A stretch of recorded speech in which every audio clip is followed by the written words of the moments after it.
Hey, welcome back to another episode of Maintenance with Mike. So today we've got a quick one for you. We're going to show you the final product of the flower garden. The rocks are all done and in. It looks really good. We're super happy with it. That one plant is a little bit wilted that I transplanted to do the symmetry there. But we'll see if it comes back in the spring. It's probably not going to last through the summer. It's just going to get too hot.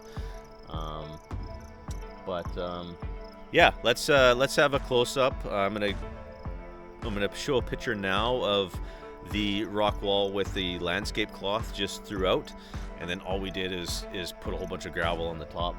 So let me spin you around here and show you how it looks.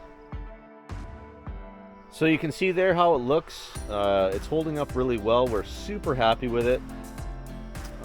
Really like the way it sort of finishes it off. It makes it so much easier to weed eat along this rock ledge here and not spray grass up all over the James Hardy. So yeah, super happy with how it turned out. You can see that plant's not looking so good. It's looking a little sickly. I probably didn't quite get water on it fast enough when I transplanted it. I tried, but it may have been a bit too long. And then we've got finishing off this corner here, and then you can see we've started doing another rock wall along up underneath the screened-in porch. We need to get more rocks. That's a little trick there. You can see that's just a piece of half-inch pipe, thick wall pipe that I've pounded in the ground.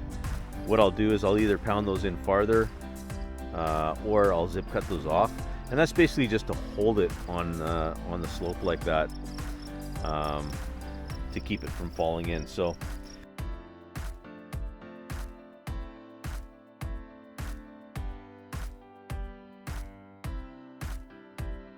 yeah, we're super happy with how this turned out. The little BX did a great job. A bit nervous at first until I kind of got comfortable with driving up and down the slope. Again, be very careful working in a situation like this, and you don't want to leave your machine sitting running on a hill like that. You always want to use the loader to sort of try to get it as close to level as possible if it's going to be running, to make sure the oil is circulating. So if you like these videos, maybe consider subscribing to the channel, share it with a family member or friend, and we'll see you on the next one. Cheers.